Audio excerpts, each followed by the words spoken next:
All right, so I get in these breaks and I open these packs for you guys on the channels. Like I've been getting in breaks for years, and I have piles and piles of cards that I have acquired over the years.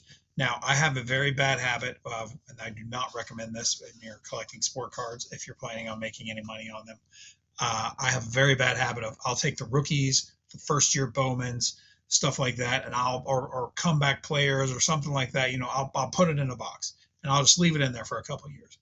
Sometimes works great, works wonderful. Sometimes like, man, I do have some rookies that guy. Let me throw him on there real quick when he gets called up or something like that. And I'm like, man, let me get that out of. Let me see if I can dig those out of that box. One out of 1,000 times, it works. Those 999 other times, we end up with boxes full of nobodies, people that never made it, rookies that didn't pan out, the Ryan Leafs of the world, the what was that? Corey Brown was a guy that I was big on years and years ago. Sometimes it works. Christian Walker, I always use that as an example.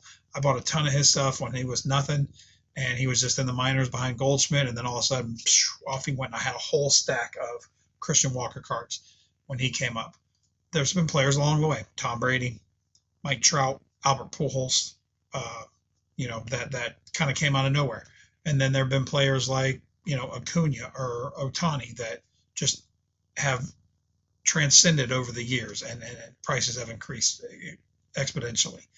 Pat Mahomes, for an example, there's always going to be somebody that kind of either gets hurt or gets a better contract or in a better situation or figures out how to play or whatever you want to call it. There's always going to be those players, and that's great when I can dig through my box and be like, man, I've got I don't have a lot of players like that. Christian Walker, let's use him for example again.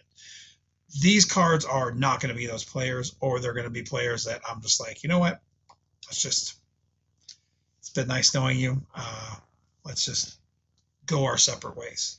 We both, we're at an impasse, and you need to leave my collection. So what we're going to do is we're going to look at some of these cards I'm just either getting rid of, or some of them are just like, yeah, it's kind of a hot time to get rid of, and they're just base cards. I'm going to bundle up and get them out of there. And we're going to see what you guys think, if I'm taking the best route of bundling them or how to do stuff like that. I used to sell a lot of cards on the, with the plain white envelope with the eBay labels. I used to do that, but what I started to notice is the tracking doesn't always keep up with the cards. And so you end up losing a lot of cards. They never end up getting scanned because they don't really go through scanners at the Postal Service. They just never end up getting scanned along the way. Then you have to end up refunding the buyer and all that kind of stuff, which is fine. But the problem is, and I don't know if a lot of people know this, when someone opens a case saying they didn't receive their card, and a lot of people don't even let you know they didn't receive it. They just open a case, they haven't got it. And when they open a case, it dings your metrics. It doesn't necessarily ding your top rated seller or anything like that. It dings your metrics as far as your percentage of open cases. And I don't sell a lot on eBay as much anymore as I used to. And so I would notice I was getting kept getting these emails that my performance was not high enough. And I'm like, I have 100% feedback. I'm a top rated seller. I don't have, I haven't had any complaints. As soon as someone lets me know there's an issue, I just refund it, and so I was like, well, let me see what's going on. And then I dug into it and I realized I had a high rate of open cases, even though they were all closed, all settled. It was just the percentage that people would open a case.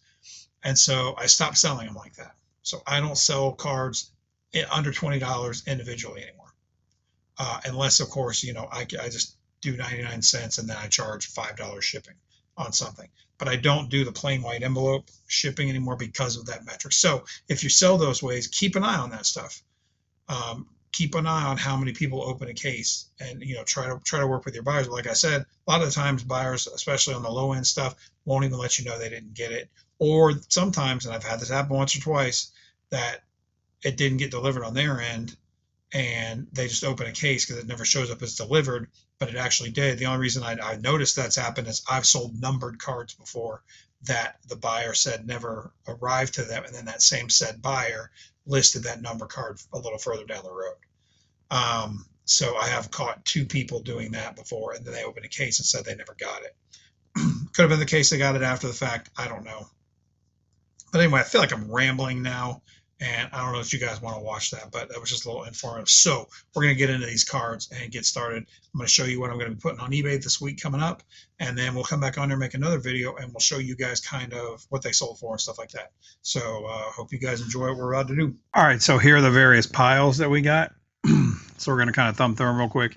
So I've got all these Andrew Vaughns, which the only reason I've got them in there is, there's 4 Andrew Vaughn, is because I have this redemption card that I got back of Andrew Vaughn auto. So we're going to put that, all 4 of these together. That's how I'm going to list these. Adenzo Reyes, I don't know if I was big on. I pulled this. I didn't pull it. I got it in a break. And when I got it, it was about a $700 card. And I thought, man, I'm going to hang on to this and hold on to it. And, sometimes, like I said, you sit on those cards and it doesn't quite go where you want it to go. So it was about a $700 card. Now it's probably a $40 card, but I'm going to list this one by itself. I'm trying to get in the light so you guys can see it. I'm going to list this one by itself in case somebody's looking for that one particular card. And then so since I got that, I was like, well, I already invested in a Adenzo Reyes, so I bought this one. It's not worth anything anymore. He was 17 at the time, and a huge prospect, not a huge prospect, but a bigger prospect. And then he just fell off. And now I don't think he's even in the minors anymore. But I ended up with all of these from a break. Then I've got, little Tom Brady, which is just some quick, easy money. Put several Tom Brady's in a lot and just listed at $5 or $6. Make a little bit of money. Basically what I'm trying to do is I've got a bunch of cards that I want to get graded, about 50 cards. So I'm going to sell all of these and try to get that money back to get those cards graded. Some of them I'm grading to resell. Some I'm grading just to keep, personal ones. So I got this Jordan Love pile here. That's obviously not his rookie card. All the other ones are rookies. I always wonder what this said under here, that it had to this stuff had to be blotched out a little bit. It looks like this did. But all these are rookies. So on the Jordan Loves, I got in a bunch of Green Bay Packers breaks trying to get Love cards. And I got a bunch of, base ones. The thing with the Love card is I had 3 of the select, like this, snakeskin. Different ones, because there's, there's the concourse, there's the field level, there's the whatever all the other ones are, club level. And anyway, so I had 3 of those, and I sold them at the beginning of the year, for a decent amount of money. But it's one of those where if I would have held on to him till now, or until he started playing really well, they probably tripled in price from what I sold them at. I've got a stack of Judge cards that I never actually scratched that off and attempted that one. It was from 2 years ago. But I'm just going to lump these together and get rid of them, while I can.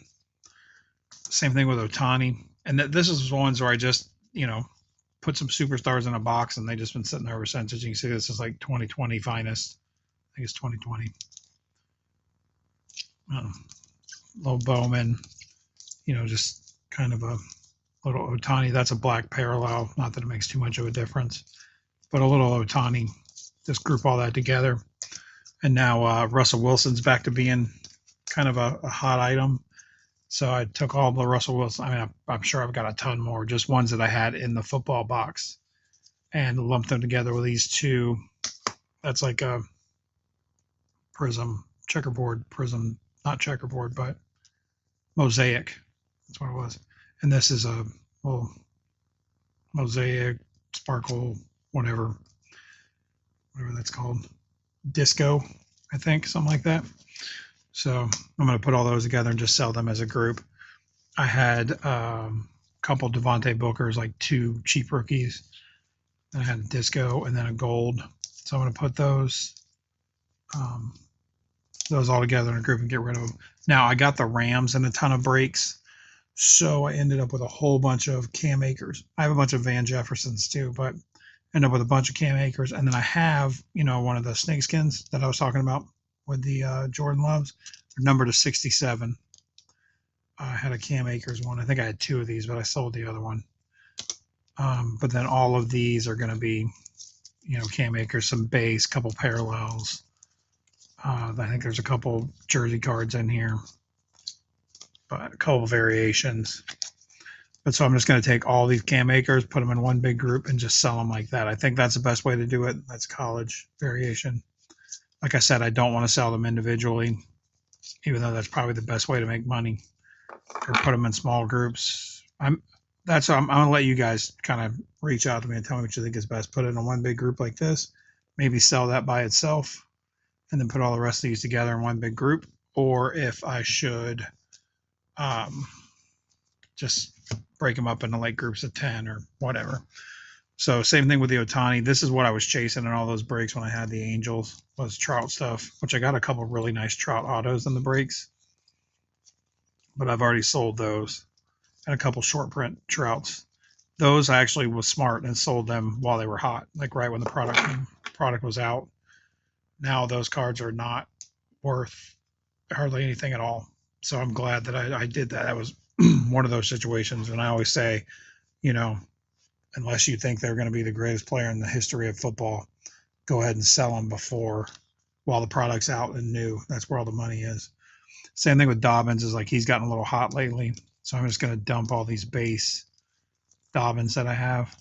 I had bought the Ravens in a break several times. So I have a bunch of him and Duvernay cards. This, I don't know. I don't even know if that's worth selling. I bought a collection from somebody, and this was in that collection. But I've got a Red Sox orange sapphire, number to 25. Just going to throw that on there by itself, let it go for what it goes for. This is a Ryan McMahon. It is a bazooka back, so it's numbered to 75 up there. The thing with this, I think that's 75. Is it 75? No, it's 25. I'm sorry. The thing with this card is I had sent in an expired. I was digging through a box of old cards that I think I had bought from somebody. I don't even think it was mine. I was digging through a box of old cards, and I found a 2000 Topps Chrome. No, now that I say it, it probably was me. I found a 2000 Topps Chrome football Lavernius Coles redemption that obviously had expired. I've just found it a couple of years ago. And I sent this to Topps. You know, I sent in the redemption, even though I knew it was expired, and they sent me a little care pack, and this was in the care pack along with a pack of cards. So if you do run across those expired redemptions, it doesn't hurt to send it. I've sent ones in before and not got anything, but that one I did get a care pack for. This Deron Bland, you guys saw me open, and I got this in a break. You guys saw me do a video on while I got in the break. Same thing with that Miguel Cabrera. This is a Cal Raleigh that I got back as a redemption. So I've got that one. And then I just threw in 2 other Cal Raleigh rookies. You guys saw me pull this one the other day, so I'm going to throw that in there as well to get rid of. And then I have this tie-dye Dobbins. Like I said, he's doing halfway decent, so it's about time to get rid of this. Again, this is one I should have sold when I first got it. It would have been worth some money. But the other thing is, I had the Colts back in 2020, chasing a bunch of Jonathan Taylor, and I ended up with a ton of Jacob Eason. I don't need any Jacob Eason anymore. If I lump it together with this, I may do this by itself. It's possible. It's a mosaic gold, number to 10. I may just do that one by itself just because it's so low number and it's in great shape. I had it in this holder because I was going to send it to get graded, but there's no point in grading a Jacob Eason card. But all the rest of this is either, you know, base or some variations, or there's a couple jersey cards floating around in there. That auto is the only one that I have of his. I think I've sold the other ones along the way, but I was hanging on to that one.